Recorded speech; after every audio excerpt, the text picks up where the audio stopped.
I shut that down pretty quick. What's up, Cowboy Nation, Cowboy Headquarters, and America's team? It's your guy G, the number one Cowboy fan, Hampton, coming to you live, direct, and correct with some Mo news. That's what I said, Mo news, M-O news that you can use. And right along with me, we have our guy that always come through for us, and I'm sure he has something to say, and it's our guy, PR Cowboy. Let's give it up. What's up, G? Yeah, man. You see my subtitle down there. You suck, and we're gonna Yeah. talk about that. Oh man, welcome everybody. Welcome to What's Up Wednesday. As we sit down here and we're going to chop it up, and we're going to chime in on our Cowboys and give you the latest update, rumors, and what's going on with our Cowboys. Again, this is straight barbershop talk where we're unapologetic about what we say. It's our opinion, and this is the place and this is the platform where we voice our opinion. Now, you also are invited to come on and voice your opinion. You can come live and sit up here with PR Cowboy and myself, or you can just go to the comments. But again, let me say this. I want to say thank you to all our subscribers and all those that follow us and participate and engage with the Cowboy Huddle podcast. Give it up. Oh man, oh man, oh man. So Pete, how you doing, brother? It's rough, man. It's rough right now. It's hard to see. It's tough to watch, but hey, we've been through these times before, and we just gotta. We're at the bottom right now. We can only go up from here, right? So Shoot. Where it's looking, we're gonna be bottom feeders for a right. Wow, man. I just don't know, man. This is oh my God. We down there with Jacksonville. We down there with the Jets. We down there with New England. I mean, we're not even sitting at the main table. We're sitting down at the kiddie table. Okay, kids, y'all sit over there. Eat your food. Quit, you know. That's where we at. That's where we at for Thanksgiving. We sit at the kids' table. Wow, give it up for Lord Nova. Lord Nova 85 is in the house. I got man. I'm straight out of Philly. Yeah, he's in the house. Appreciate you, Lord Nova, for coming through, man, hanging out with us, man. And yeah, we appreciate you. He's also saying basically, pray for Dak, of course, man, because we definitely got some updates on that injury update with Dak as well. He also said, let's beat the Eagles. I can't stand them. I got all fans. Oh man. You know what? We got your back. Lord Nova, this is what we got for him. Hold on. We're not playing. We got Lord Nova, we got your back. If you need us, just blow the whistle. We on our way. Right, Pete? Is that right? Yeah, we here, man. We ready. We ready. Yeah, for real. All right, we got Roxanne. Hello, Roxanne. Thanks again for coming through. Give it up for Roxanne. We appreciate Roxanne for hanging out with us, and we appreciate your comments. And we try to get everybody's comments because this is what this is all about. It's a live stream. We want to hear your comments, and what we will not do, we will not overlook your comments. And if we do, just say, "Hey," something like that. Hey, with that being said, we also want to thank everybody again. Like I say, being a part of this Cowboy Huddle podcast as well. If you notice up above, there is a QR scan code. That QR scan code takes you to all our platforms and our online store. So if you get a chance, go through there and hit that QR scan code and check out what we got going on. But with that being said, let's get right into this. And let's start in with our guy, PR Cowboy. Let's go into with the sick and shut in. And we say sick and All shut right, man. We're gonna try not make this half the show because this list is long. This sick and shut in here. Yeah, man. We got Carson, our rookie cornerback. He is full practice though with the shoulder. He's still dealing with that shoulder injury, but he was full practice today.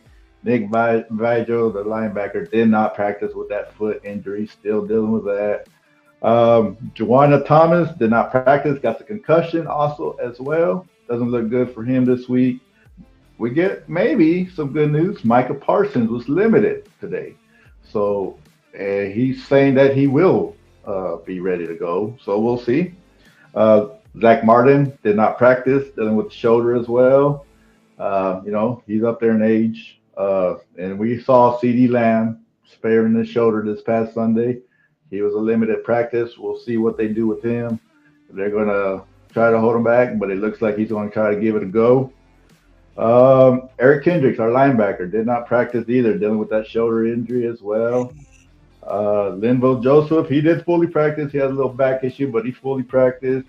Tyler Guyton, dealing with the neck and shoulder, he limited practice today. I recall Sunday he came out and went back in with that neck strain. Wait, Diggs, stop. What yeah. is it that Tyler Guyton can do to have a neck strain? He's 6'12". What is it that he could do? Well, it's when the defender goes by him and he has to turn his head and grab a hold of the defensive end going to go hit our quarterback every time. So, he got whiplash. yeah, there you go. Hey, before you go on, hey, Danny Savage, if you got time, man, we'd definitely love to have you come on and give your opinion about this Cowboys Falcon game or whatever's on your mind. So Danny Savage is in the house. Give it up for Danny Savage, the draft guru, and that exactly is what he is. Give it up for him. Okay, go ahead, man. Finish up. Oh my gosh, this is not looking good. We got Diggs, like I said, with the calf injury. He's limited practice. I think where he didn't practice all week last week and still played.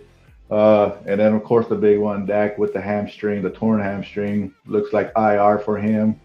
Yeah, that's our long list. And I guess some of the big ones for the Eagles, we got A.J. Brown with the knee injury. He's limited practice. Devontae Smith had the hamstring. He did not practice. They do get Dallas Goedert back this week. So they have some big ones as well. Bryce Huff. Yeah, so they have some big names, but it's a long list for us this week as far as who's going in and who's out. No, you are so right, man. And we have to definitely talk about the Dak injury update, because basically come to find out, man, the rumor is with Dak is Dak Prescott injury diagnosed as a tendon partially torn off bone. Yeah. So yeah, just like Danny said, he's done for the season, man. Yeah, I don't know if you saw it. When you saw it, you see it's almost like when you saw, like, if you see a knee injury, when you see the leg kind of bend back. When you saw that throw, you saw that hammy just kind of pop. I was like, wow, I've never seen something like that. It looked rough. It rolled up on him. I guarantee it probably rolled up on him. I mean, just come from the bone. But and with that being said, man, I don't know if that has a lot to do with him. Dak is he's rocking that dad bod now. He's a family guy, man. He wants to be up on the the old wifey, and he wants to enjoy. So he gonna get a little, like, what you and I got, Pete. We got this little dad body that we're proud of this dad body, and I think Dak is he's almost there. So when he went to take off running, I think, and the look that was on his face, I'm like, damn, Dak. I mean, is it that hard? Stop, slide, man. Slide. Well, he did a lot more running than he has done all year long in this game. They are asking about him running, and he did that, and it looked like it came up on him. And look, he's year 9, and he's just not that guy anymore. That can, like, can he take off and run? Yeah, sure, but when you get year 9, 10, I don't think you just can't do that anymore. Yeah. Man, well, that's it. He's a pocket passer from here on out now. I mean, dude, oh my gosh. You know what I said, and I might be wrong for this, but Todd France and Dak Prescott are now the new Butch Cassidy and the Sundance Kid. Yeah. They are the new bank robbers. Now that's not. I shouldn't say. Look, it's almost Romo all over again, right? It's we paid Romo at the end, right? We paid Romo at the end, which I don't care about these guys getting their money. Get what you can get. They're going to pay you. They're going to pay you. What it is, what it is. Yeah. But as the front office, what they are in the latter part of their career. You know what you have to do. Right. You have, what I'm saying? And that just wasn't the case for both these. Like, how long with Romo, they finally got the offensive line and the run game his last 2 years of his career. And and we're at that point with Dak where you got to become a run football team. That's what it is. Even though Dang. you pay him 60 million, you're still got to be a run football team. Same thing with Yes. Aaron Rodgers. You're doing this. You're seeing the same thing with Patrick Mahomes in Kansas City. You're seeing all these guys. They're having the more their career goes along. We saw it with Brady, right? At the Yeah. beginning of his career was run the ball, play defense, and then they go to this air raid attack with Randy Moss and all these guys, and then later on in his career, what they go back to? Hey, he's a run the ball, run the ball off play action off of him and use his intelligence to maneuver. Same thing with Peyton. All these guys, you see it with them. Man, that is so true, man. I agree with you, Nate. We have some issues that are unresolved, and we need to resolve these issues. Our guy Robert is in the house. Give it up for Robert. Barone is in the house. He said Barkley's going to run it up and down the field on the Robert. I understand you being a realist. I'm gonna give you that, Robert, because you're probably right. But I don't. You know what, Robert? Let me think. Let me say this though. We did hold Bijan Robinson and Alger. We held those guys under 100 yards. So the defense on last week we did pretty damn good. But I mean, we don't give a lot of credit to the defense and what they have to do when the offense is not working like it should be. But again, we held them to 6 points in the first half, if I'm not mistaken. So I don't know. I think that we're getting better at this run stop, getting better. But Mozzie Smith is the whole reason why we can't stop anyone, because we took a big chance on thinking this is the guy. So, Yeah. Pete, this is what's going on now. Your 3 technique is getting a double team, and Mozzie is getting one-on-one. Wait a minute. Yep. Yeah. And then it doesn't help. Like I get it, we're doing it better, but you're still missing tackles in the open field. You're what is it? You're doing good in the first half. We saw the last 2 games. Hey, the Yeah. first half strategy looks good, but then they come back with a counterfeit to your defense, and we don't have an answer for it. Yeah. And that's And from go ahead. no, like you said, it doesn't help when the offense is not doing what it needs to do either. But like I said, I'm gonna put the blame all the way around for everybody.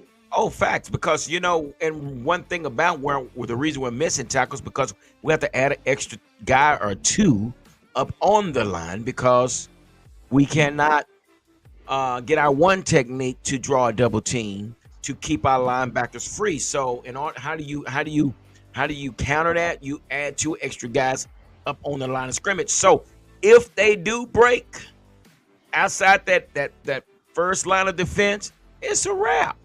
Yeah, So now you're out on the island. You got a linebacker, or you got a cornerback, or you got a safety on an island by itself because now you done pretty much blitz 2 extra guys or whatever yeah, to where now he finds a gap and he turns off field. So, but yeah, Robert, it's possible, man. That is definitely possible. So, Lord Nova says basically, James Jones needs to retract his comment about yeah. yeah. Yeah, You could see it. You could see it on the tape, man. You saw that hamstring pop. Yeah, yeah, yeah. Especially when it's just torn off the bone like that. So I yeah, understand what James Jones was trying to do. He felt that Dak, you got paid all this money, and it can be can be like a smoke screen. But this is something that really happens, and it is what it is. It's just unfortunate. This is where we are, Pete. Our yeah, $240 million man is out for the season. yeah, yeah. And this is where we're going to be at with him for the rest of his contract. Like I said, it's Romo 2.0, and like it is he going to be able to make it through? We're going to go into every season wondering if he's going to make it through the year. Oh We my are going to gosh! we're going to. This is where we're at with that, and this is where you. This is why Oh you. my God! This is why Jerry has to be self-aware of where his team is at, and you have to get this offensive line fixed, and you have to get the running back situation fixed because that's the only way this thing is going to work. Yeah, and the whole reason we where we are because we did absolutely nothing at the beginning of the season? Thank you very much. Absolutely nothing, brother.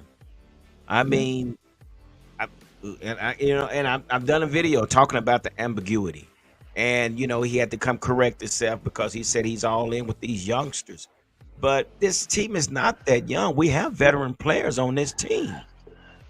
But the thing about it, G, is like he just like they're always talking about our guys, our draft picks, right?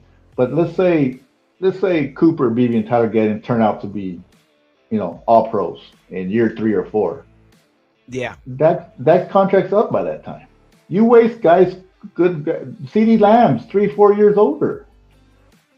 Like you waste instead of bringing somebody in to help right now. You're depending on these guys to develop faster, which you would like, but sometimes they don't develop till year 3, year 4.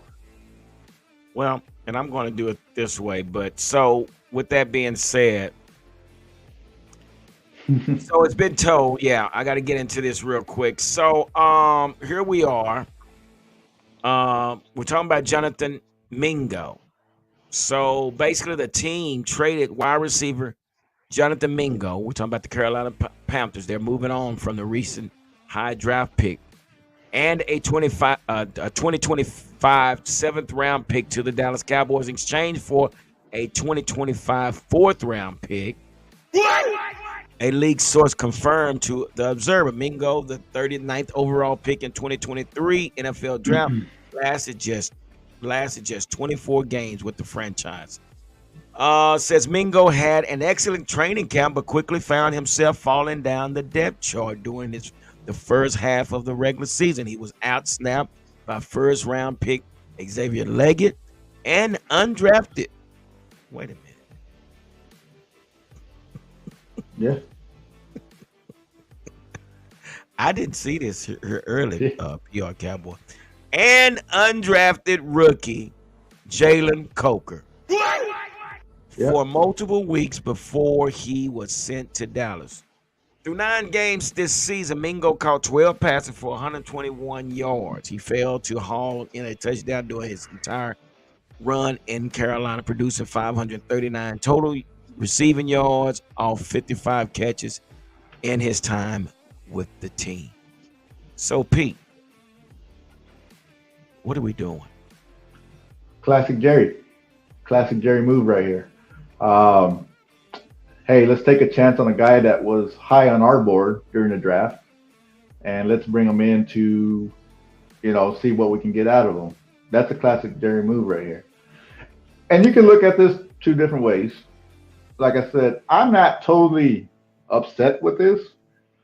You gave up a 4th round. The guy has 2 more years on his contract. So if you drafted a guy in the 4th round, you know what I'm saying? It comes out. But it's still a classic Jerry move of you bringing a guy not working out somewhere, thinking you can get what, make him work, which I hope. Like, hey, come over and do your thing. You hope, right? What upsets me about this is what were we, 12-5 the last 3 seasons, G? Yeah. Did we give up a 4th or 5th round pick to make any of those teams better when we were on a winning? No. No. So that's what upsets me about this. You're making a trade now when our quarterback's out for the year. This team is not going nowhere. And you're making a trade now. I need this kind of energy when we're sitting at 6-2, 5-3, and during a winning season. And you don't think Tennessee would have gave us D-Hop last year for a 6th? You don't think they would have gave us Derrick Henry for a 7th? You don't think you can go down the list of everywhere that you could have got a player to help any of those 12-5 teams to help you get over that hump, and you did nothing. No, but you just love your draft picks, and you just like to build for the future, and this is what he does. And that's the reason I got D-Hop on here, because guess what? Kansas City got D-Hop for a 4th rounder. Now, somebody gonna make this make sense. I mean, you got an experienced veteran. I don't know, maybe Pete, you can explain a little bit more on this, but if the availability was there for a D Hopkins from the Titans, Why we didn't just pull the trigger on this one? Why is it that we're waiting so late to make a move on anything? And look, I wouldn't have done the D Hop. When we're sitting at 3-3, maybe I do the D Hop at that point, right? We're sitting at 500. Let's go out there and go get D Hop. Help this team, help this offense out, right? Right. And like I said before, I even do it the past couple years. Hey, let's go give them, you know what I'm saying? Anything. And at this point where we're at, like I want to do it right now where we're at. Right. But Yeah. like I said, when we're sitting at 3-3 or we're winning, that's the kind of move that I want to see you make. And they don't do that. That's what's upsetting about this whole thing. It's not that we're getting Jonathan Mingo for a fourth round pick. It's the fact that you see the Chiefs go out and get D Hop for a fourth. They're 8-0, and they just try to make their team better. Last year, San Francisco on a winning streak. Go get Chase Young, extra pass rusher to try to help them get over that hump. You see it, all these teams that are winning go make these moves to help them, and we are the only team that does not do that. And we missed that window of where we're 12-5 for 3 straight years to give up a fifth for, even if it's a rental for the rest of the year. Where's our fifth for last year? Like you're saying, like, are these guys even playing, right? Why not give up a fifth for a rental guy to help you? This is the way the league is done now. You can go back to the days where these trades you just see trades all the time, right? You just see the trade wire just going, boom. Hey, this team made a move. This made a team during the trade deadline for the teams that are trying to reach the Super Bowl. And I felt Jerry missed his window the last 3 years to be able to do something like that. So either Jerry Jones is lying about the salary cap, or Jerry Jones actually has no clue of how the salary cap works. I mean, Jonathan Mingo, we give up a fourth round draft pick for this guy. I mean, you got Ryan Flanoy sitting there. I mean, yeah, he fumbled once, but oh my gosh, he's a rookie. This kid is something that I think could step in. You could have saved that. What one person is not going to change the game, Pete. Nope. It's not going to have not one player. So for whatever reason, we made this move, and if Jerry actually thinks because he made this move is going to make us better, or we're going to believe that it made us better, come on, man. This guy's smoking some real good stuff. Yeah. And you should have been a seller. That's what you should have done. You should have been a seller. Give it up. Because here's the thing.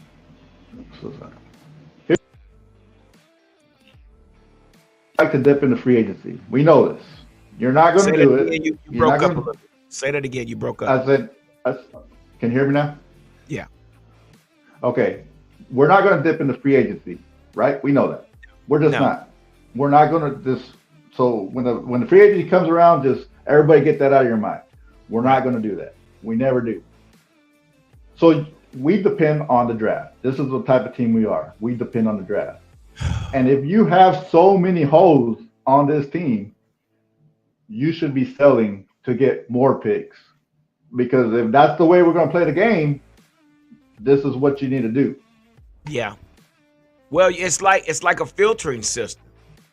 Yeah. You know, you're gonna trade the old to bring in the new, or something to that nature. But but this is not what has been the case. We released several players from the Cowboys that went to the Commanders. Mm-hmm. We waited so late to do anything to where as far as from the time to all into signing Dak and CD at the beginning of the season to waiting to the end of the season. And then here we are. We didn't do anything with the free agency while the time we had, and we wait till the deadline to make a move. What the crap?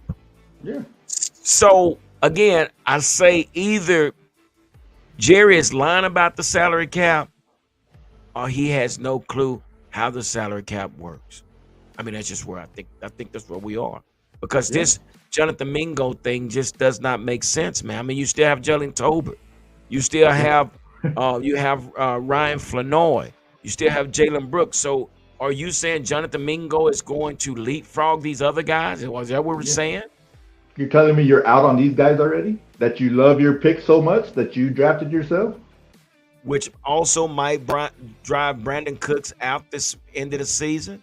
A Yeah. guy that was a 1,000-yard reception receiver in the past several years, and we're saying, well, we're done with Brandon Cooks. Yeah. Wow. Yeah. Anyway, that's where we are. But let's move on. So here we are, guys. We got the Cowboys and the Falcons. Um, yeah, box scores, and I'm going to do a little bit, but I'm going to allow um our guy PR Cowboy give us a little his inside scoop on the Cowboys and Falcon game. I gave you my inside scoop on Sunday night after the game, and I was highly pissed. So it was what it was. So matter of fact, I have to correct myself. I said that we held them to 6 points in the first half, but that was not correct.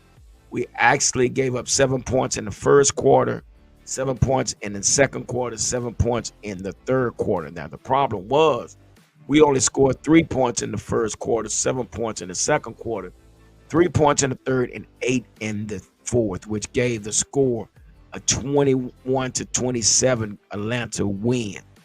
So with that being said, Pete, so after watching that game, what is your thoughts on the game when you actually had the opportunity to access it? So here's my thing. I love the game plan from our offense standpoint at the beginning, right? Get the ball out quick, extension of the run, right? Let the receivers go out, catch it. If you saw, Ferguson was catching the ball within 2 yards and gaining 8 and 9 yards.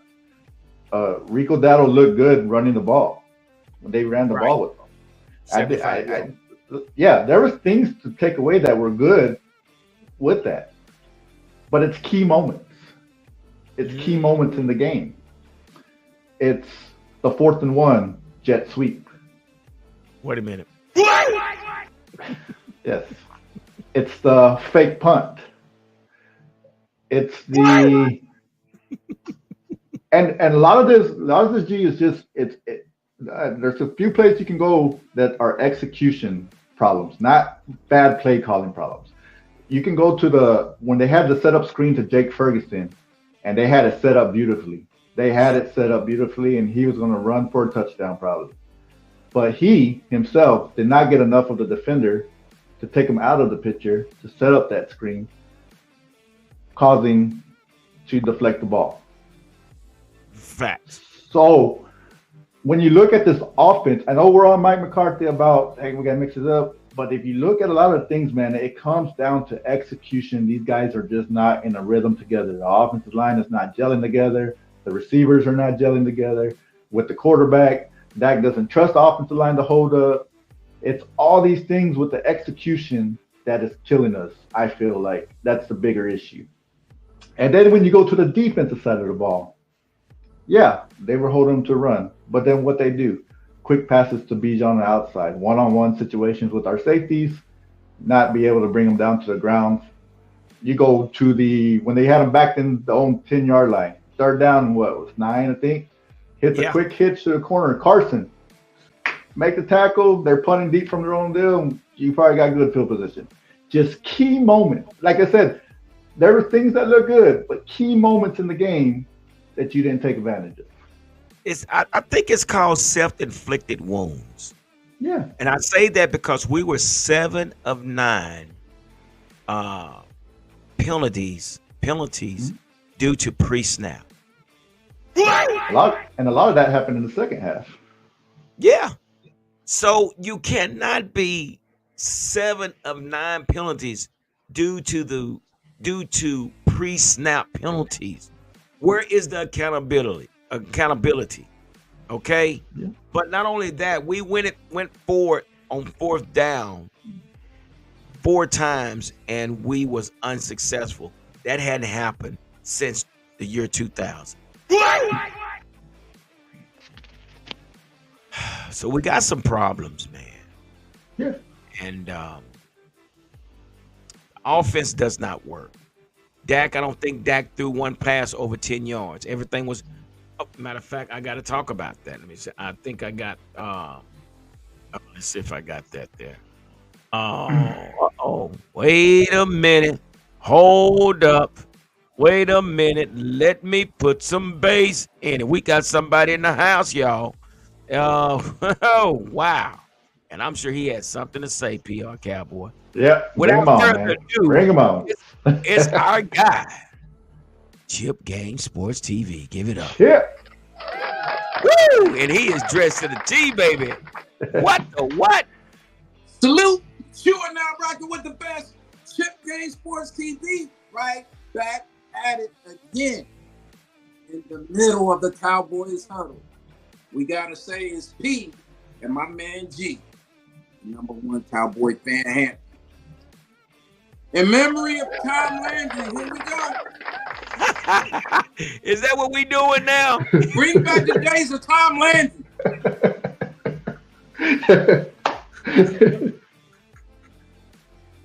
Whatever works, brother. Whatever we can do to make this thing go, man. I definitely appreciate it, man. Hey, and you're looking the T, got a little tan, a little bit darker than Tom Landry, but I know where you're going with it, brother. Look, you're looking very dapper, my guy.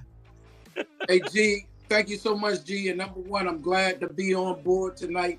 I've had a few tough weeks getting off of work late and everything. I can't quite get my schedule together, but glad to be here with the huddle. But G, let me tell you something. G, let me tell you something. P, it's dark outside. It is. And hell is hot. It's dark out here for the Dallas Cowboys. And every day that I put on one of these fedoras, I'm wishing and hoping that we could get anything that will resemble the days of Tom Landry, because there was discipline there. Oh. We like discipline, guys. You know, people missing assignments. How do you, Trayvon Diggs and man-to-man, not know who your man is? It's a shame and it's a disgrace. But you know what? I'm gonna say this too, Chip. This is the thing about Mike Zimmer. Mike Zimmer expects you to play football. It's not about you play this side over here. It's not the Legion of Boom type of defense where no cornerback, you only play this side, and like Richard Sherman. Hey, I see you, brother. All right, appreciate it. Give it up. But it's not about that with Mike Zimmer. Mike Zimmer expects you to come in and play football. And that means if you got to follow your man, you follow your man. It's like street football. And they asked the question to Mike Zimmer, and they asked Mike Zimmer about, what his situation was with the missed coverage. And CD said, not CD, but Trayvon said that, well, we're still learning the defense. And Mike Zimmer, when they asked Mike Zimmer about it, Mike Zimmer said it was man to man. You got to ask Trayvon Diggs about that. It was man to man. So what are we talking about? You're exactly right, G. You're exactly right. There's nothing to learn here. You learn man to man in pee-wee football. Yeah. You learn man to man when you were in high school football. When you were in college, you knew how to play man to man. Yeah. No, you don't need to learn nothing. You need to pay attention to detail. Don't put your hands up in the air talking about who man. It was your man. And that's the thing, man. And give it up to Santiago. Santiago, he's in the house. Give it up for. He said, "What's up, Wody?" Yeah.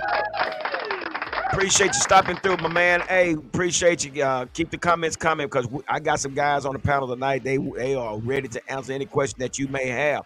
But this here is kind of exposing a couple of guys in the secondary. Number one, Donovan Wilson is one that's being exposed. I love Donovan Wilson, but he's more of a run type defender. But when it comes to coverage, that's when he's exposed. Trayvon Diggs is being exposed, as far as being this player of coverage and making these tackles. So again, we can't continue to make excuses for this defense, And I think me and PR Cowboy was talking about earlier about how we have to make the adjustments because of Mozzie Smith, not being able to take, his role fully. He's the one getting the one-on-ones, and Osa Digazua he's the one being double teamed. He's playing a 3-tech. Mhm. So, so what's happening now, Dan has to put 2 guys in the A gap. Okay.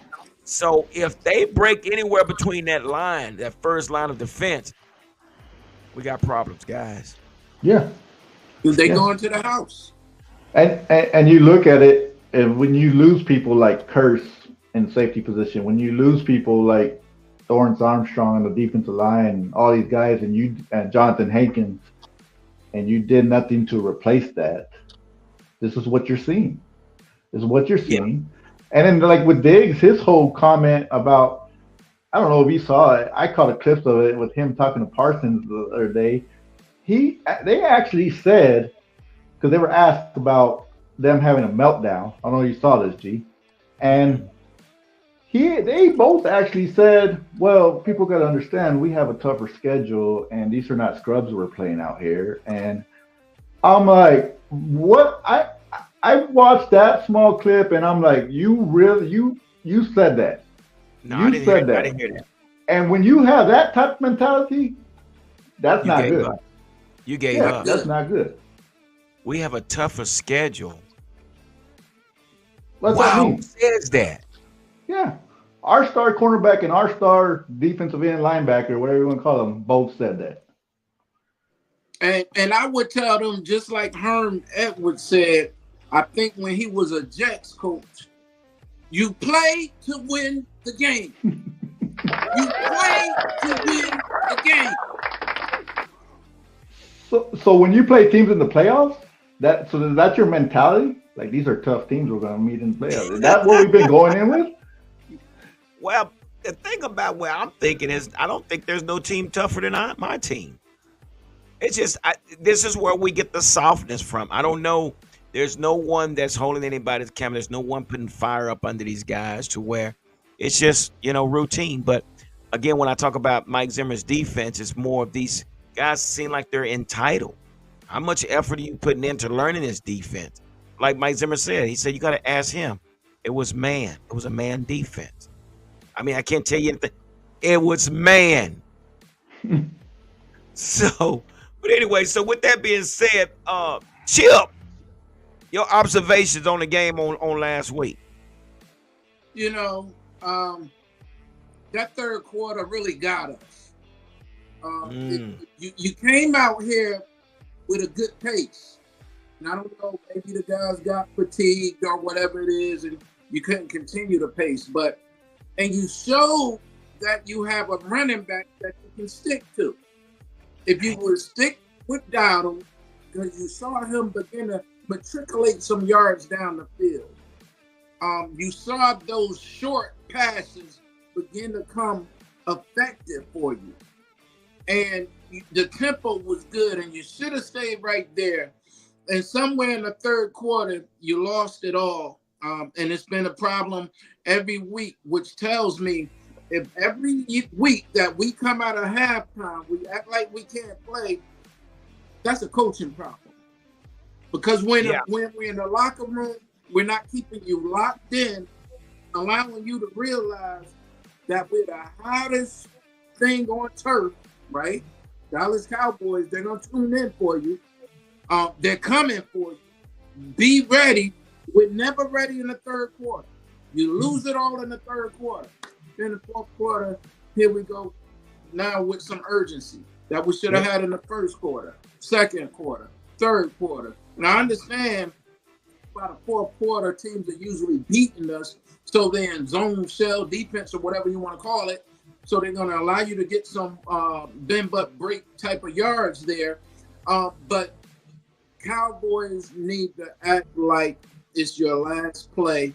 They're spoiled and pampered. Yeah. This team is spoiled and pampered.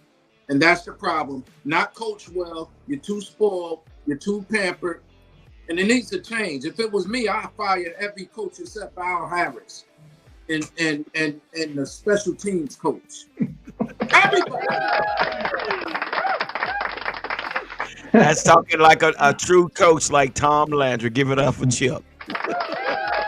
So, with that being said, I'm sure you guys, and like I said, I'm not a great lip reader, but they have video, but it says that Dak is being brutally honest. So Dak was caught saying that, we bleeping suck. This was caught. Now, I don't know what quarterback says this unless he really has accepted that we are trash. But, PR Cowboy, Chip, you have a $240 million key. You can say and do whatever it is you want because you're not going anywhere. So if I need to go in there to Jerry Jones, this is not working. And you know what, Mike McCarthy, we're not doing this. Jerry, look, this is what we're going to do. Don't sit there on the bench and say it. Go make it be known. So with that being said, and I want to get y'all input on this. So basically when he says that we suck, here's something that's been reported. It says on Sunday, Dak was able to protect the football and avoid any interceptions. He also played an ultra-conservative game that saw nearly every one of his passes travel fewer than 10 yards through the air. It says he left with just 133 yards on 24 attempts. Now, Prescott signed the most lucrative deal in the NFL this offseason with the expectations that he could lead the team to a playoff. That's not what's happening, as they're in a rare position of being a team on the verge of a massive rebuild despite having a franchise quarterback on the books. So,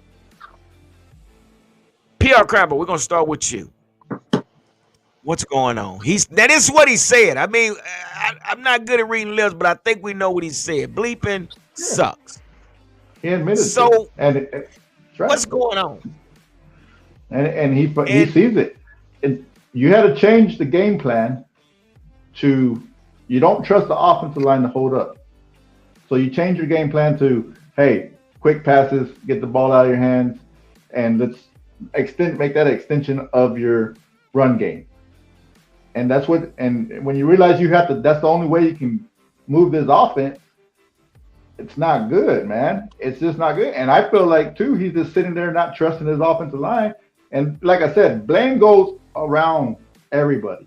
For like you said, for Jerry not getting the deals done early. You knew you were gonna sign them anyways, him and Lamb. Why you didn't do it early? We've known that he needs a run game. We've known that, right? You have to run him off play action. It's a certain style of quarterback that you have to play.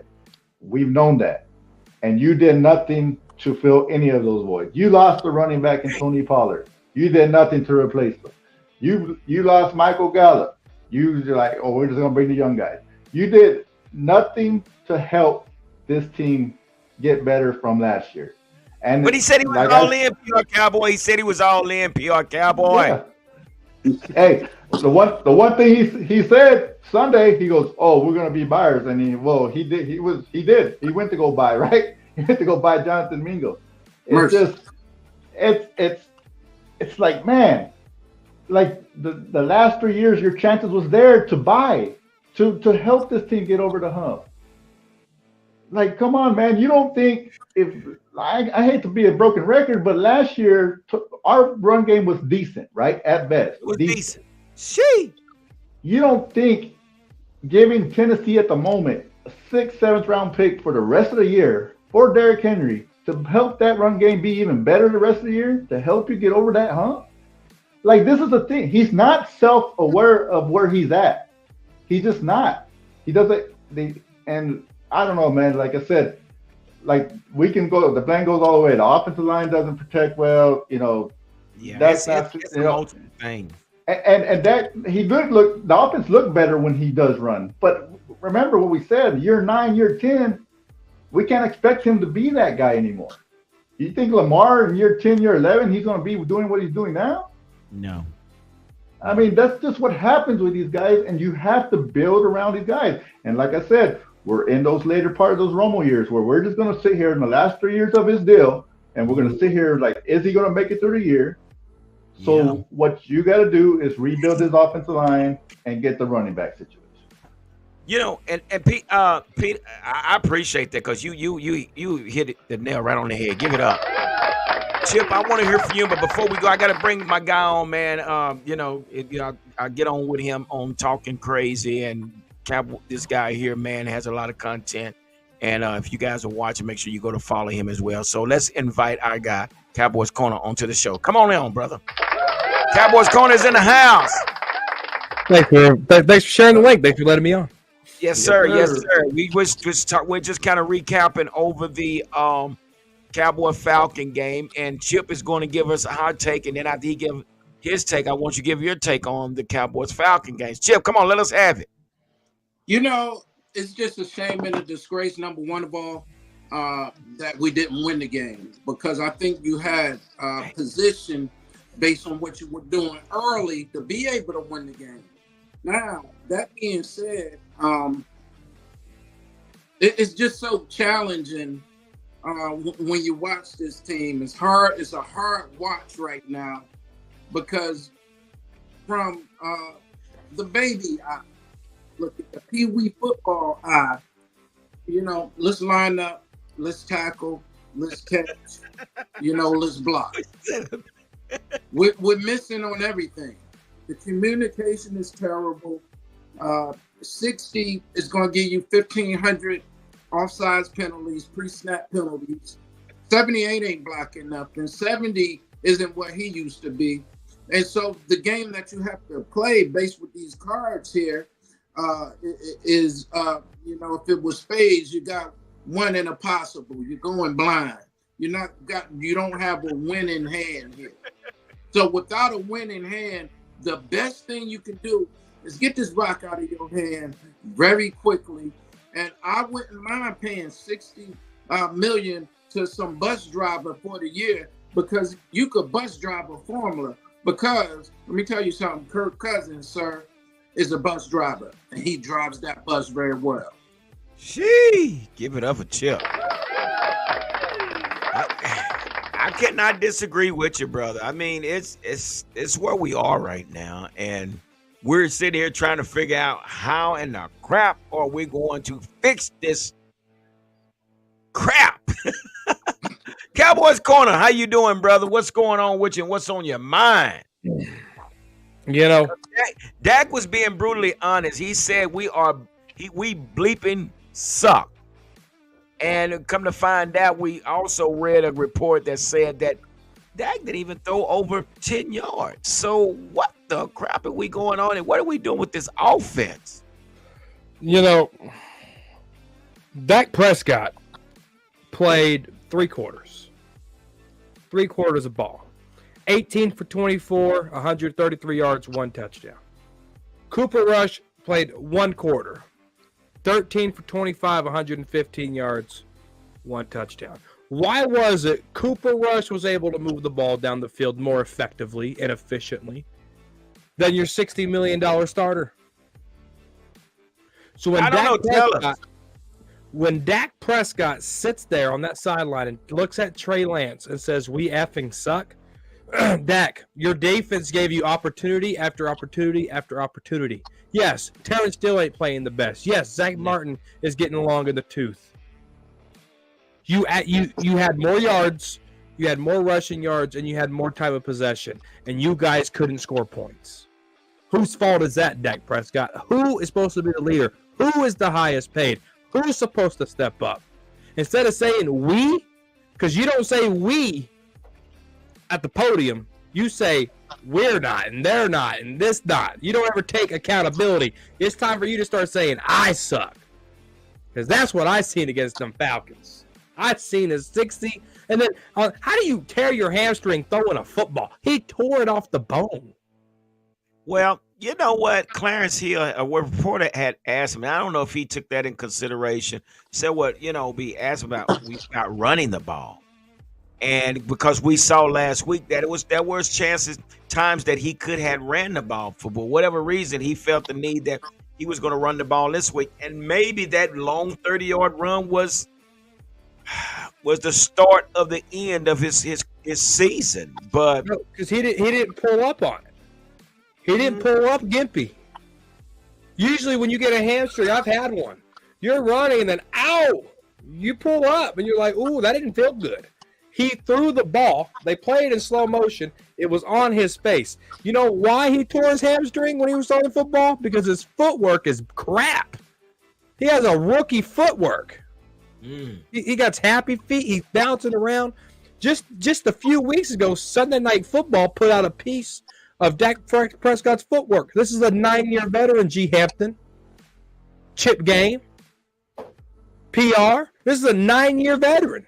And we got to worry about footwork? And then his footwork gets his ACL torn? Or no, I'm sorry. His hamstring torn? Dude. Dak Prescott has issues. He threw a ball to Lamb against the Patriots just a couple of years ago and strained his calf. He was in training camp just a couple of years ago and had a baseball injury to his throwing shoulder. And he had been the same since that. You could still see his throwing motion is like it's totally different. Because his footwork is garbage. That throwing motion looks horrible because his footwork is bad. When it's all working, look at the greats. Look at the decent. When it's all working right, it looks perfect. It looks perfect. Dak Prescott, Jerry screwed this up, G. Hampton. Jerry talking about perfect Cowboys corner. A couple of these balls that was missed by Cooper Rush. Cooper was dropping some dimes, man. Yeah. We all know. I mean, hey, another thing. And I'm not trying to take over the show. I'm just on this topic. Are you good, brother? We talking. It's Cowboys. Another thing, I pay attention. I hate that I pay so much money to go to games because I'm just staring at the sidelines all day. Like that's what I do when I go to games. I look at the sideline. Who's talking to who's doing what, right? And so when Dak went out, Cooper Rush came in. Visibly, body language changed. You know who that was? CeeDee Lamb. His entire body language changed. And it changed for the better. Stop. We're not going to do this. You cannot tell me that this locker room is divided. Oh, they've been divided since the Packers game. Tell me where I'm wrong. They've been divided when CeeDee Lamb's mom spoke out in the offseason after they lost that game. They've been divided when Parsons' brother had to speak out and then walk it back. Ooh. They've been divided. But I noticed a difference in CeeDee Lamb's body language when Rush went in that game. Dang.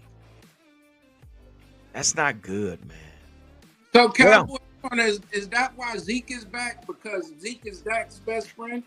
Zeke is back because that's Jerry Jones' best friend. Where was Zeke at? Where was Zeke at in the Super Bowl? He was sitting with Jerry. So here's the problem then. So it's hard for Mike McCarthy to do anything when you have an owner that's talking 2 to 3 days after week to the media. So when Mike McCarthy wants to talk, he can't really say what he wants to say because he don't want to overtalk the owner, because the owner is actually talking like a football coach, but he cannot answer football questions. So we have a total. This guy is creating such a wedge between this organization. And when I say that, I'm talking about Jerry Jones, to where no one is held accountable, and this team is in just a disarray, man. So, but let me ask you this, Cowboys Corner. So we bring Jonathan Mingo in. Oh, we finna win some games now, Cowboys Corner. Wait a minute, I'm just saying we finna win some games now. Even though you have Ryan Flanoy over there, we don't need him. We're going to go get this guy. So how do you feel about that trade that we made? He's 6'2", 220, and he runs a 4.46, if I remember correctly. And he was drafted in the second round with the Panthers. A lot of teams had him. Cowboys had him graded as a third-round pick. And Cowboys been following this guy for many years, and now they finally have him. I have not done my due diligence in watching this type of player. Is he a Dez Bryant? Is he a Dez Bryant? Is he a Michael Gallup? Like, what role does he fit that we don't have? Because if Tolbert can't do it, if Brooks can't do it, if Turpin can't do it, this guy's supposed to come in and just magically fix it. And that's either this year or next year. And guess what? He's coming into a situation where he's about to get a whole new offense, a whole new coach, so anything that Mingo learns this year, it's one end out the other down the toilet. Yeah. So one thing about Mingo is he was out-snapped by first-round pick Xavier Leggett and Leggett and undrafted. Did you just hear what I said? I said undrafted rookie Jalen Coker. For multiple weeks before he was sent to Dallas. So we're talking about undrafted rookie that was taking more snaps than Jonathan. What are we doing here? What are we doing here, Chip? What are we doing? What are we doing? Are we just saying we're done with Jalen Tolbert, we're done with Jalen Brooks and all these other guys, and with this guy coming in now, basically what we're saying is Brandon Cooks, this is it for you, buddy. And number one, the one thing I was thinking about is why are we giving up a fourth rounder for this unproven talent? Doesn't have many catches, doesn't have many yards. What are we doing with it? Is it the body type that they're looking for? Well, if that's the case, you know, are you trying to move the little guys out and work with a couple of the big guys? Whatever experiment this is, because to me, that's the only sense I can make of it.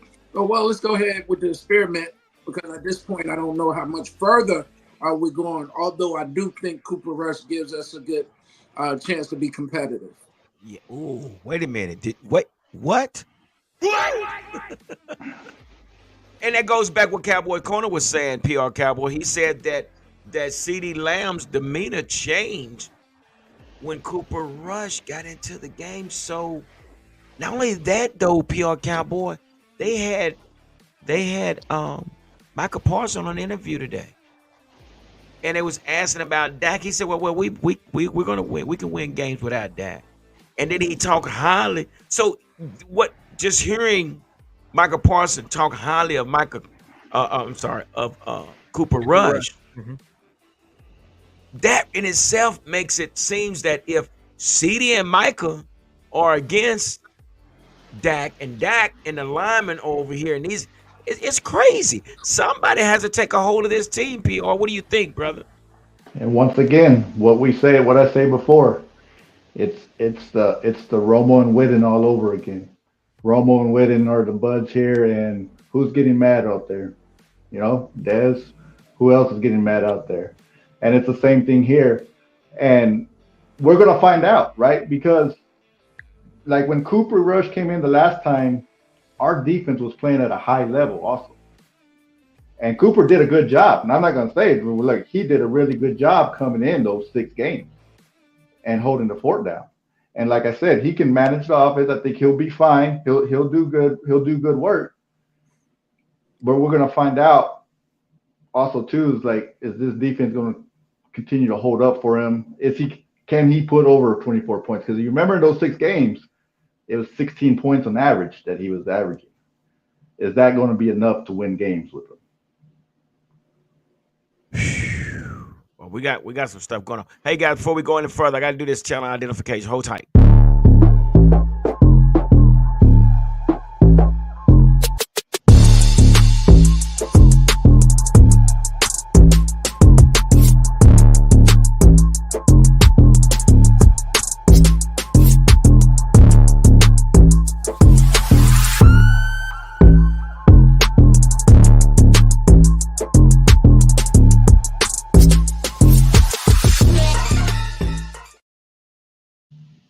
All right. So again, man, we got some issues that we got to take care of. So, guys, let me share this with you guys. We got to share this. We got to share this. So, listen. Um, it was somewhat a busy day. This was reported for the Dallas Cowboys as the clock ticked down to the 2024 NFL trade deadline on one on hand. They made a decision to acquire wide receiver Jonathan Mingo. Okay, we're gonna know about. So on the other, they opted to move on from both cornerback Andrew Booth and defensive tackle Jordan Phillips. Both Booth and Phillips were officially released on Tuesday afternoon after ended a fairly short stay for both in Dallas. Booth was acquired via trade with the Minnesota Vikings during a training camp in Oxnard on August 9th, while Phillips was made his way to Southern California to join the roster only 5 days later on August 14th, the latter arriving by the way of trade with the New York Giants. Booth was added to the roster in a player swap that sent Nation Wright to the Vikings, giving us a Nation. Now, check this out. So the Giants were to receive the 2025 sixth-round pick in exchange for Jordan Phillips and a 2025 seventh-round pick, conditional upon the veteran lineman being active in a minimum of 2 games in 2024. So, guys, I'm just going to stop right there. So we got to give up some picks for a guy that didn't last long with the Dallas Cowboys. Cowboys Corner. What the what? This is the Jerry GM. This is Will McClay. Will McClay goes out and says, hey, these guys might fit, right? He talks to Jerry. Jerry says, all right, let me get on the phone. And they made the trade. And the timing of when they released him, I absolutely hate. You play one game after the bye week, and then you decide to release him. He should have been released immediately. How bad he played in his second game as a Cowboy, and that was against the Saints. And then he went on IR. He should have been released then. There was no reason to keep this guy around. Zero. He was actually on the couch, wasn't he? Yeah, take him somewhere. But I think he's going to the Bills now. But I think this is just Jerry and Will McClay screwing up. This is why I don't trust them to draft a quarterback early. This is why I don't trust them to go give out big contracts during free agency. They got guys like Dontarian Poe and Nolan Carroll and all these guys. That was under Will McClay. You missed on guys like Kelvin Joseph. You missed on guys like Nation Wright. Those are top draft picks. This is Will McClay and Jerry need to separate from each other because Will McClay and Jerry are toxic when it comes to evaluating players.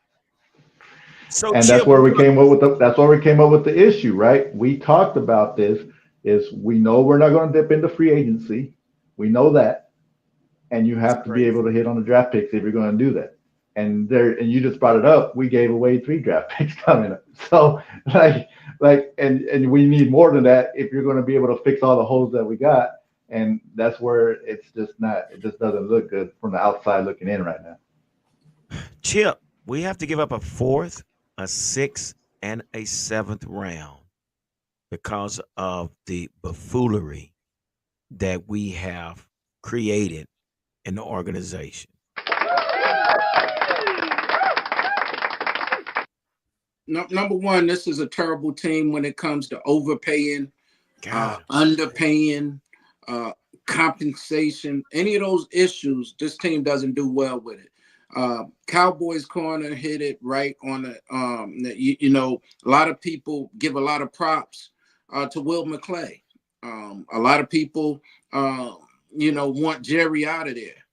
At the end of the day, when you've been in this type of drought that you are, a lot of it has to do with your scouting. A lot of it has to do with your trading or lack of trading. A lot of it has to do with the draft capital that you consistently move all over the place. When you're picking up a player, he doesn't work out, getting rid of a player, this or that, picking up a player. You're doing too much that's not getting you nowhere. So we need a change. Jerry needs to fire himself. Will McClay should go ahead and be a great GM somewhere else. And let's turn this thing over so that we can win. Give it up. Well, guys, we got a divisional rival coming up on Sunday at 3:25 here at the AT&T Stadium. With that being said, starting with you, PR Cowboy, what is some of the things that we're going to have to do now? This is Cooper Rush's first start of the season. I think I personally think that the momentum was going to be different. Maybe this going to probably get a team a little hope. I don't know, but what are some of the things that the Cowboys must do in order to pull this game off on Sunday? Treat it like a division game. Go into there to a team that you're supposed to hate. Don't go in there hugging guys and high-fiving guys on the other team. That's the thing about it. And don't have Micah Parsons on his podcast the next day with one of these guys on his podcast talking about the game. You could pick many things, man. Here you pick many things here, and like I said, that's my main thing. Treat it like a division game, like you did, and you hate this team. You hate the guy across from you, and you want to knock his head off. That's all I can say about it. Be aggressive. I mean, that's what you got to do. And like I said, I told you what Diggs and Parsons said on that one, how they taught the mentality of those two, of what they said about having a tough schedule and all this BS. That is not a good mentality from two of your star guys on the defense. So true. And what do you mean by that? That they was in an interview or something. Well, they was on a podcast and they was talking about the schedule and they said, "Well, we got tough." Go ahead, say that again. What was Yeah. it? They were asked about having a meltdown, or we're having a meltdown, and they both said, "We're like, well, people are got to understand we're not playing scrubs. We have a tough schedule, and this and that." And I'm just like, when they said that, I turned it off. I was like, I'm not listening to this. This is unreal that you're saying this right now. It's a different breed, man. It's a different breed of players, man. And Chip, with that being said, what is it? Some of the things that the Cowboys must do in order to pull off this win, if they expect to win? Yes, sir. Number one of all, could I pause and say this? With Veterans Day being on Monday coming, definitely salute to service to all veterans. I happen to be a United States Navy Desert Storm, Desert Shield disabled veteran. And so for every veteran out there, everyone, thank you for your service. And what the Cowboys need to go ahead and do is practice, because if you practice well, it'll show up on the field. But everything we're seeing now, we got a coaching problem and a practice problem. If we practice well, you don't have 10 people on the field, you don't have 12 people on the field, and you know that we're in man-to-man and we can win. Give it up. Yeah, that's so true. I mean, you play like you practice, and you got 12 guys on the field on 4th and 1. You got 10 guys on the field that could have stopped the first down. Cowboys corner, it's a debacle. We suck. So what is it that the Cowboys are going to have to do on this Sunday to pull off a win and to stop the bleeding? And hopefully we can be 4-5. Yeah, no, after this, I got to run, guys. I appreciate you guys having me. But no, I think at the end of the day, show me what you got. If you say we got a tough schedule, you're already folding at me, right? This is the National Football League. Any given Sunday, you got to go get it. And, everybody has to be clicking on all cylinders. CeeDee Lamb and Cooper, if CeeDee Lamb plays, he has to be helping Cooper Rush out. Tolbert, Brooks, these guys, Cooper Rush. Maybe you see some RPO, maybe a little Wildcat with Trey Lance in there. Who knows? I don't have a crystal ball, but I could see that happening as well. Utilize your assets heavy. And that's what Trey Lance can do. And I don't be surprised if I see that Cowboys corner. You heard it here first. But no, they just got to play cohesive. Work as a unit, play as a unit. Deactivate Brendan Aubrey. Make him sick. Make your offense score points. Don't make your offense score points. Make Brendan Aubrey sick. But hey, guys, appreciate y'all having me. All right, hey, give me a score before you get out of here. What's the score? Come on. Oh, 38-12 Eagles.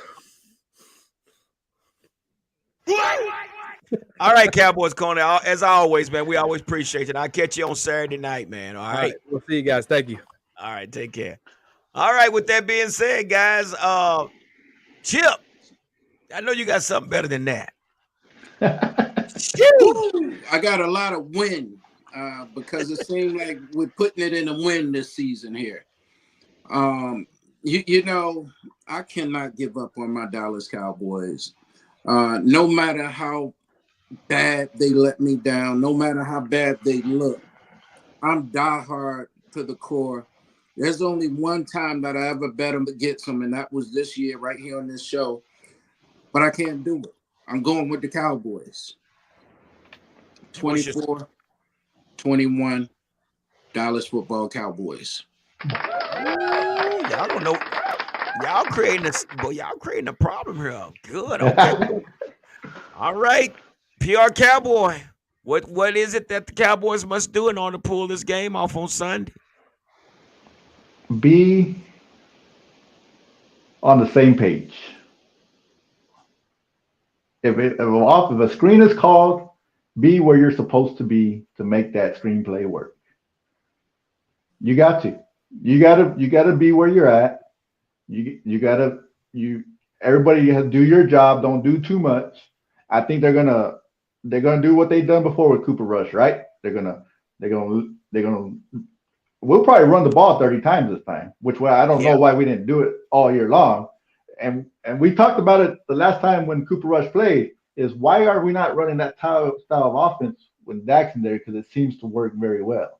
And we've talked about this before. And I think they'll do that. Like Cowboy Corner, I did think they will have Trey Lance maybe some red zone opportunities if they're in the red zone where they get some RPO, use his legs. Because I feel like you're going to need that with this offensive line to be able to just do something different, you know.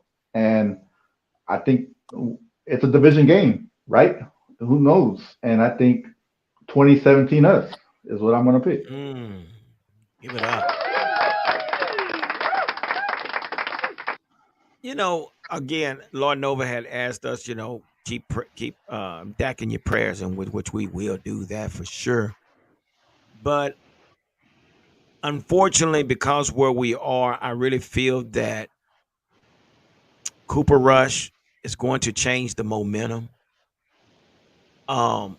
Just something different. Sometimes something different can ignite a spark into the team.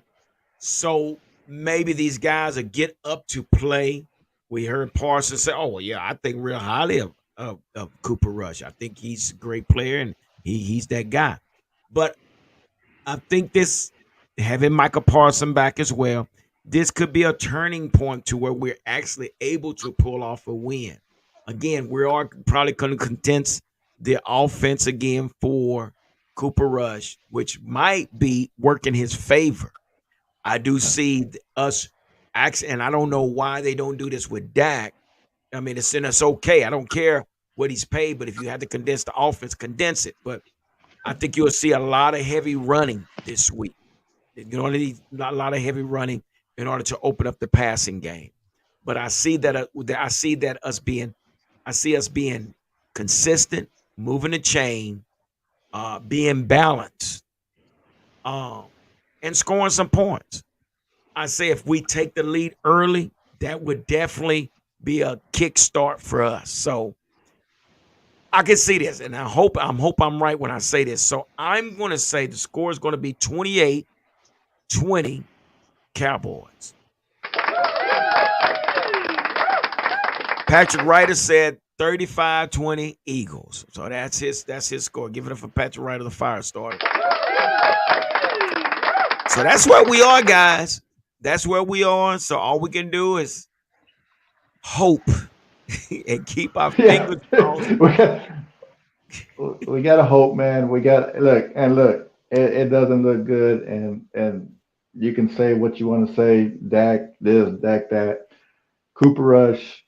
The defense is going to have to play its guts out. We said that the last time he came in the game, and he played for Dak, was the defense was going to have to come up big. And the thing that scares me the most is, man, we just don't get the turnovers like we did last year.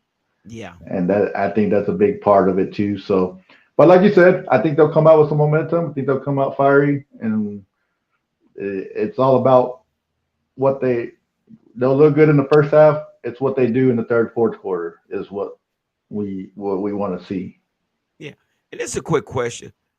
Chip, do you think it's because that the organization paid Dak this money, which had some part of causing a division between these players? I mean, there's definitely a division. We know it's between Dak and CD, but and again, it when you have two players at odd, you're going to draw some players to this side. You're going to draw some players to this side. But do you think it has anything to do with them signing him to this big contract, or it's just like Cowboy Corner says? I think Pete said it's from the last year's game of Green Bay and the Cowboys. I think the Green Bay game had a lot of thing with the Green Bay game exposed you so much. I think it did bring division. You probably had so many players saying, "I'm doing this, he isn't doing that." Then at the end of the day, I do remember when I went to L.A. when I went to California last year. We played the Rams out there, and I was walking right next to CD's father. And I didn't know it was him. And when he told me he's CD father, I went and did some fact checking and said I was really talking to that man. And the father said he needs to throw my son the blankety blank ball. Throw him the ball. I'm tired of my son not getting the ball. I was a witness, so there was division. So if the father feels comfortable enough to say that to a stranger, that means the son is saying it to the father, and the family is spreading it all over the world. Yeah. But if you go back to this, what was it? The game was it the San Francisco game? He had a huge game and we lost. Yeah, and So so yeah, no doubt. But the thing is, no matter how they dress it up for the TV, there's some beef between CD and there's some beef between Lamb. That's a fact. Now you sprinkle in Parsons.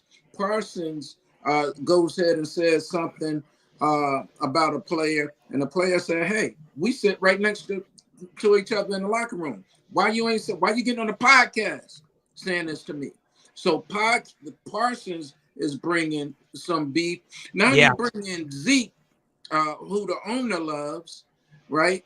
And a lot of people thinking I should be in front of that guy. So you got all kinds of pockets of division all over the place. And then you put this coach on a 1-year coaching deal. He ain't coaching right at all.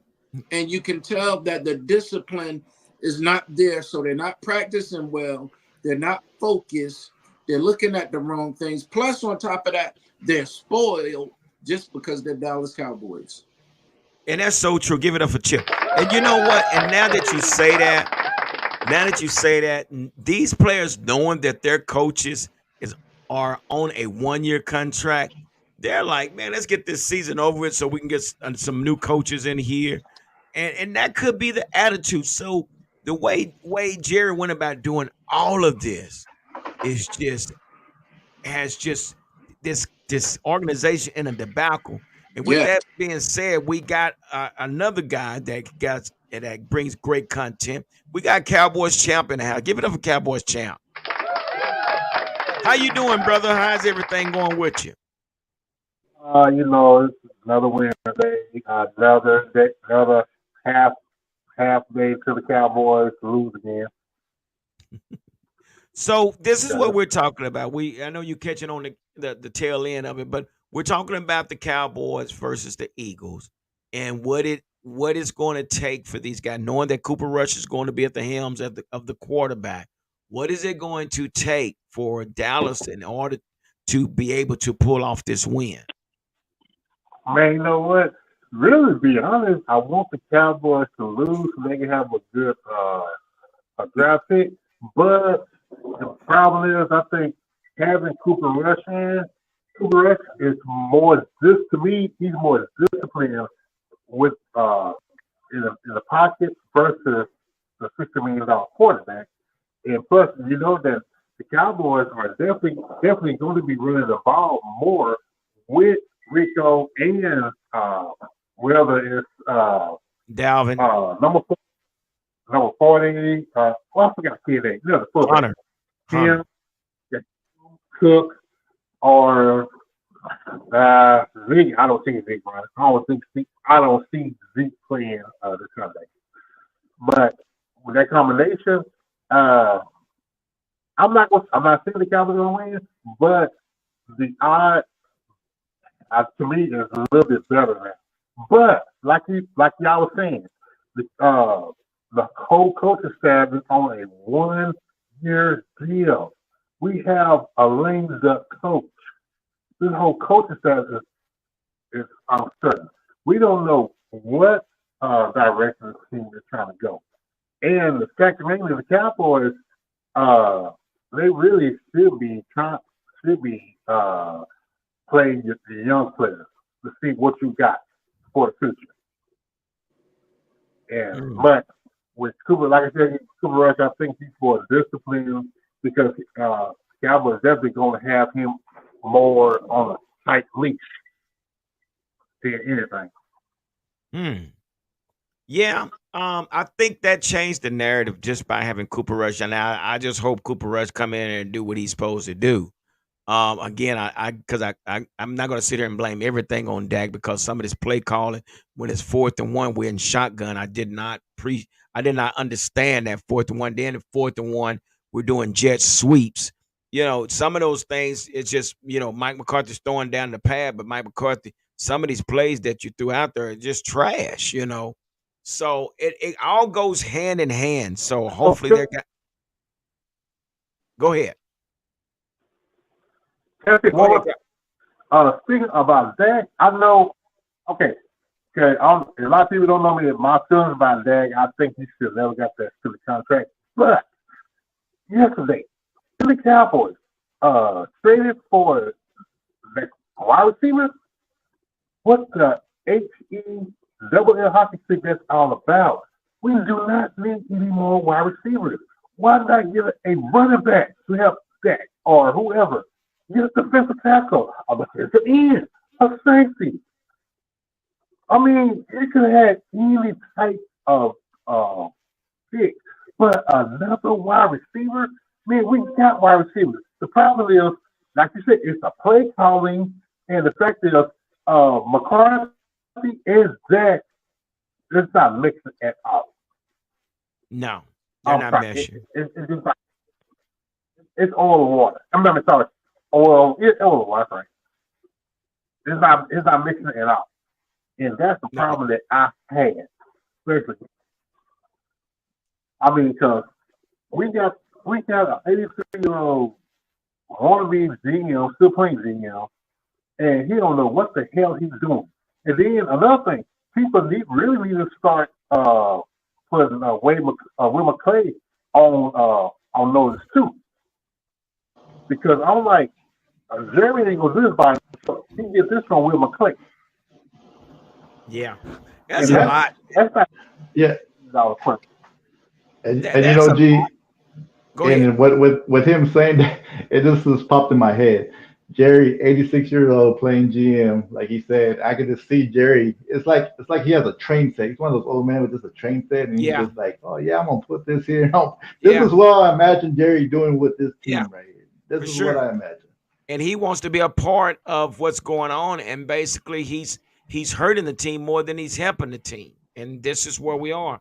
And this is actually creating such a wedge between this team. But Cowboys champ, we talked about that. You still have Ryan Flanoy that you could have let him step in and take that position, but you wasted a 4th-round pick to get this kid. He only have 112 yards for the season. And basically what that does, that just drives Brandon Cooks right out at the end of the season. We're talking about 1,000-yard reception receiver. And then, I mean, I'm like, okay, you trading for a wide receiver. Are they not looking at the tape? Tolbert has done good to me. Yeah. Yeah, what about the other receivers? I mean, the young Well, receivers. You don't that's need. that's I mean, you that's where don't need. that's where we are though. It was more of a feel good thing for the fans. But just like he said, well, I signed Dak and I signed CD for the fans. Well, if you was gonna do that, you should have did at the beginning of the season. But because you waited so late to do it, now you already had him in house. And here we are, we got Dak injured, basically. Jerry, you probably would have won that. You would have won that chess match because the guy's hurt now. That means now, if he does go into free agents, people are looking at his injury, So anyway, but guys, we're gonna talk about this all night again. But hopefully these guys get it together. Hopefully we can see a consistent, effective, productive football team where we see complementary football guys. And without that, I don't know. What you got, Pete? No, nothing. You're doing. I mean, execution is what you're doing. Just execute. Yeah. That's Yeah. what it is about. Execute. So yeah, you're right. So that's where we are. I'm not going to hold you guys any longer. I appreciate you guys coming on, but we had to get that out there. We had to get that out there because I know a lot of people want to know what's on our minds and how we're thinking about this team. Well, now you know. Again, this is Barbershop Talk. We're unapologetic for anything that we say. So we come together in the Cowboy Huddle and talk Cowboy Talk. But again, thank everybody for coming out. Thank you, PR Cowboy, for hanging out as well, like you always have. Chip, Game Sports TV is always in the house. He comes through, hang out with me, and I got Cowboy Champ. Thank you guys for. But before we leave, Cowboy Champ, we got to get your score before we get out of here. What is your final score for the game on Sunday?